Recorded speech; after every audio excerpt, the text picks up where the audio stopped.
What's up, everybody? Devin here. Today is install day. Super excited. The guys are on the roof installing the solar, and I'm here with Steven here. He's the master electrician for Greenlight Solar. He's doing all his stuff. He just got the conduit in place, and he was going to go over how everything works in the system.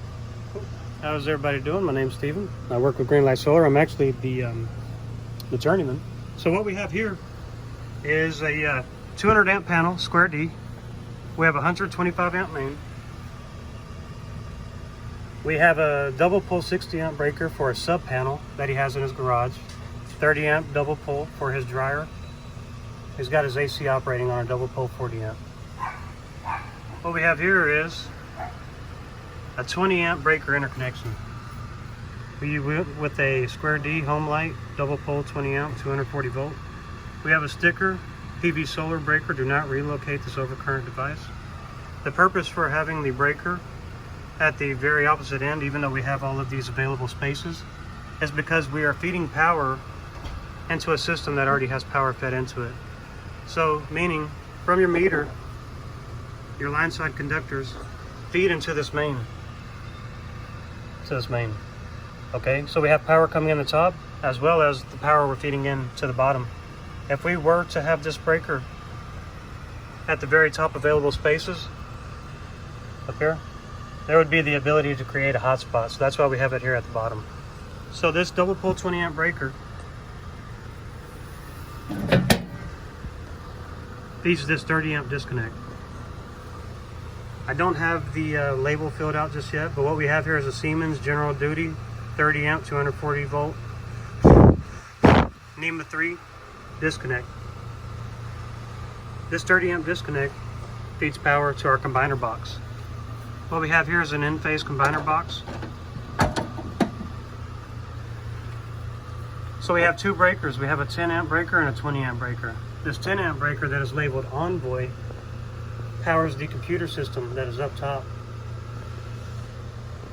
So the purpose for it having two USB ports is just in case you ever need to hook a computer up to it for any kind of troubleshooting. Maybe you want to charge your cell phone. So up top left we have a double pole 20 amp VR breaker. Do not relocate this overcurrent device.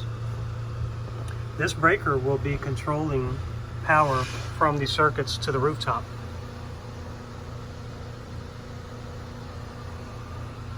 We have 3 more available spaces. It's where you could add 3 more strings, is what we'll call it. So about your modem right here, you have a multi-connect cell multi-tech modem. It emits your cellular signal that you'll be using to communicate with in the future. That's how you'll monitor your system, what your system is producing, what the house is using, and you know, your general history.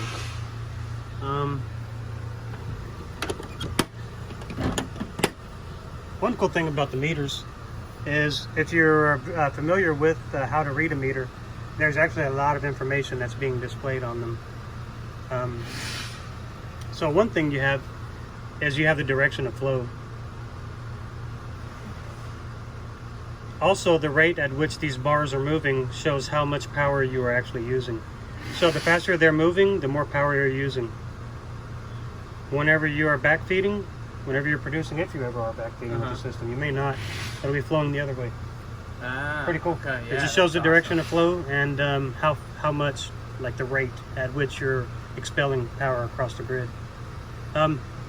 Really, it's a pretty simple install. There's not much more to it than this. Awesome, man. Well, hey, thanks so much for breaking all that down for all of us and kind of teaching us about it. And we appreciate that. I'm going to go take some photos of the roof. Cool. Thank you.